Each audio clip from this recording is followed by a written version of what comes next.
Hey everybody, Zach Bell again here, and I'm here this time to talk to you about gifting culture versus market exchange, communism and advanced capitalism and the sharing economy, and how this is all tied together in an example that we know called Burning Man. So, what do I mean by all that? First, what does gifting mean?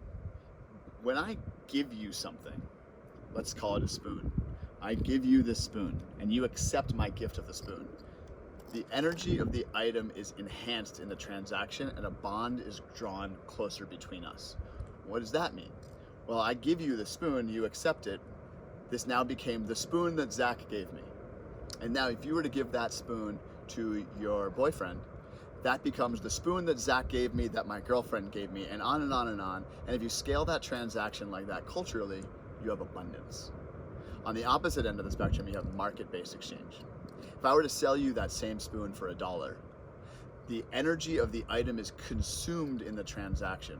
Our bond is severed, and when you try to sell that spoon for $1 to somebody else and they only offer you 90 cents, it became that shitty spoon that Zach sold me, that oversold me, and the energy of the item is consumed in the transaction. We have no bond developed between us. And if you were to scale a transaction like that culturally, you have scarcity. Ostensibly, you have the difference between the indigenous American and Native American tribes, how they function in abundance, in gifting, and the current world where we sell everything to each other for a profit and we have scarcity. So we're going to look into that pretty deeply. It's really fascinating. Next, we're going to look into advanced capitalism, the communist movement, and how that relates today to our modern day sharing economy. What does that mean? So Karl Marx in the Communist Manifesto talked a lot about warning about advanced capitalism. He said advanced capitalism will look a lot like socialism and communism, but it'll just be a deeper version of capitalism where more people have less and fewer people have more. So what does that advanced capitalism mean, and why does that relate to the sharing economy? Advanced capitalism meant that as more people looked like, as capitalism would start to look more like socialism, like sharing economy. I don't want to own things. I want to live an asset light lifestyle.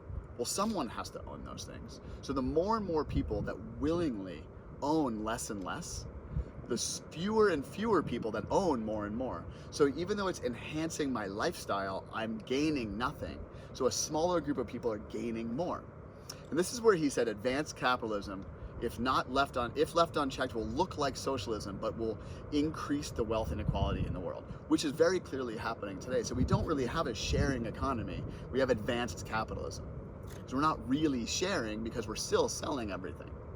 So we're going to look into that and how that's relevant with market exchange versus gifting culture. Last, we're going to look at something that brings all of this together in an experiment that was done very, very intentionally in the world. This experiment's called Burning Man.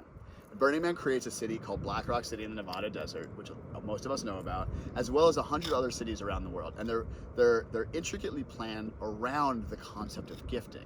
It's their core value.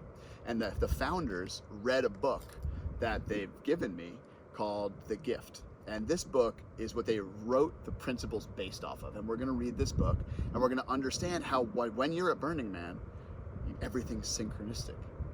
There's abundance everywhere. Well, this is because there's gifting. There's not barter, there's not sale, there's not exchange, there's gifting. And the founders knew this very explicitly. And so we're going to look at how the Burning Man 10 principles came off of a book about gifting, that were off of a long story of a history of a world that was afraid of advanced capitalism and just wanted to share with each other. So what we'll learn this week is, who are the people that are our core tribe? Who are we gifting with on a daily basis? There's people you would imagine you would never sell anything to. Your mom, your dad, your brother, your sister, your business partner, your lover. There are other people who you wouldn't give something away for free to, but you might give it to them to cover cost. You're still building a bond. Who are these people? And then who don't you trust at all, where you need to sell something to, where it's healthy to sell something to?